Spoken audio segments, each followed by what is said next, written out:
Welcome back. As the Modi government completes its fourth year in office, we have been analysing its performance on the macroeconomy. Joining me now is someone who has made macroeconomic policy for the better part of 3 decades in various capacities. Former Reserve Bank Governor Dr. C Rangarajan. Dr. Rangarajan, thank you very much, sir, for joining us. Well, first up, let me start with one less spoken macroeconomic achievement of the country. The tax to GDP ratio used to languish between 10 and 10.4% in the earlier part of this decade. It has jumped to 11 and 11.6 in the last 2 years. Some have said this is only because of the excise duty on fuel, which gave the government, 2 lakh crores approximately in each of the past 2 years. What do you think? Is the tax to GDP ratio rising an achievement, a sustainable achievement, or is this ephemeral?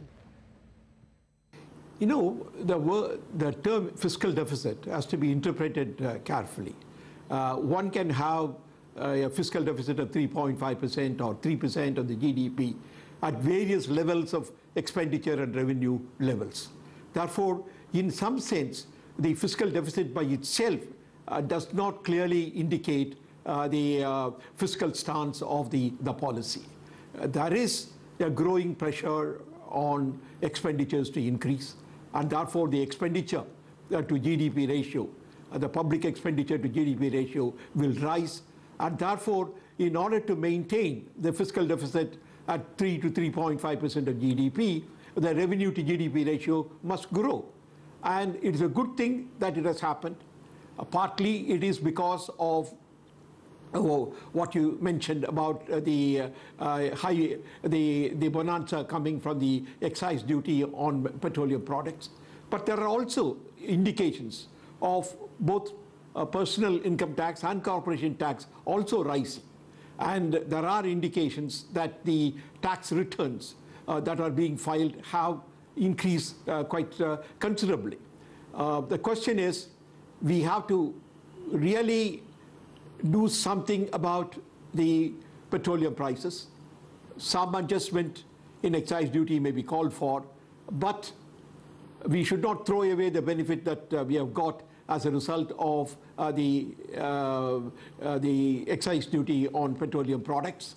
As I said, some adjustment may be needed, but I do believe that we might and we should be able to get to the 3% of the GDP sooner. Okay. Well, I'm glad you actually spoke about personal income tax. This has risen by 23% in FY18. Would you say on hindsight this is an achievement of demonetization, or would you want to still wait to see if it is sustainable? Well, I think we need to wait. I mean, there is, I would not establish a direct correlation between the two. I think we will have to wait. But certainly, I believe that the implementation of GST can be an additional factor to the extent to which the loopholes are plugged in the indirect tax system. It will also benefit the direct tax system, and therefore you must take that into account. What about the institution of MPC, Monetary Policy Committee? Would you say this is a valuable institution that has been built that will keep us from going back into inflationary spirals in the future? I think the importance of that institution must be seen in the context of the change in the monetary policy framework itself. I think without the change in the monetary policy framework, a monetary policy committee by itself may not necessarily be the most ideal thing. There was a mandate that was given. That mandate was to maintain the prices, the consumer price index, not rising above 6%. Should be in the margin of 4% plus or minus 2%, and to administer and to ensure that a monetary policy committee was set up. I certainly believe that a committee in which there are independent experts, apart from the Reserve Bank officials, is a good step forward. And I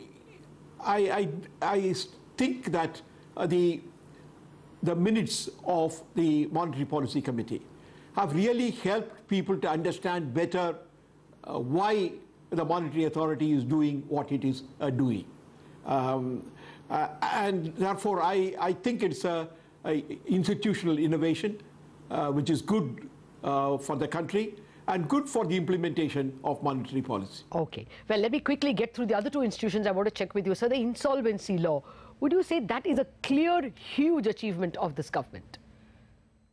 Well, that also should be taken as an important effort.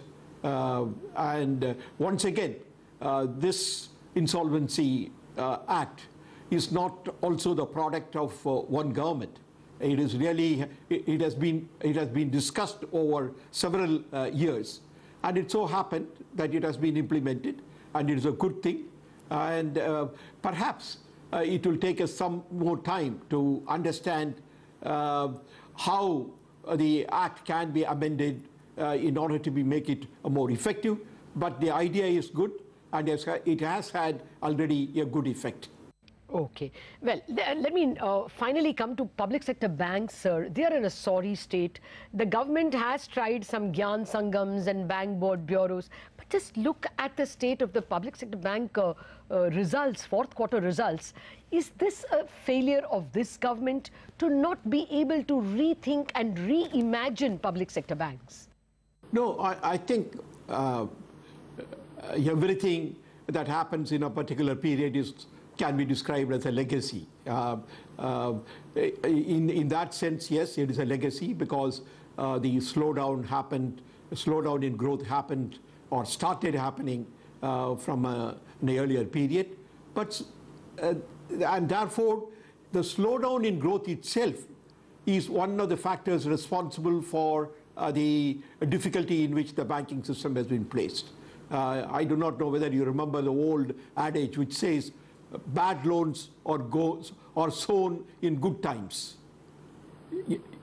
Everything looks rosy, everything looks optimistic, and many projects turned out to be unviable in the context of a slower growth. The question really is the attempt at capitalization, recapitalization of the banks could have been done with greater speed. I mean, everyone was knowing that this was happening. And while efforts should have been made to recover the dues, at the same time, the recapitalization has become essential. Perhaps a greater push there could have been there. But certainly, the passing of the Insolvency Act was a step in the right direction in this particular context also. Therefore, I believe that one of the things that needs to be done is to strongly move in the direction of recapitalization. Thank you very much for joining us in analyzing the macroeconomic report card of the Modi government.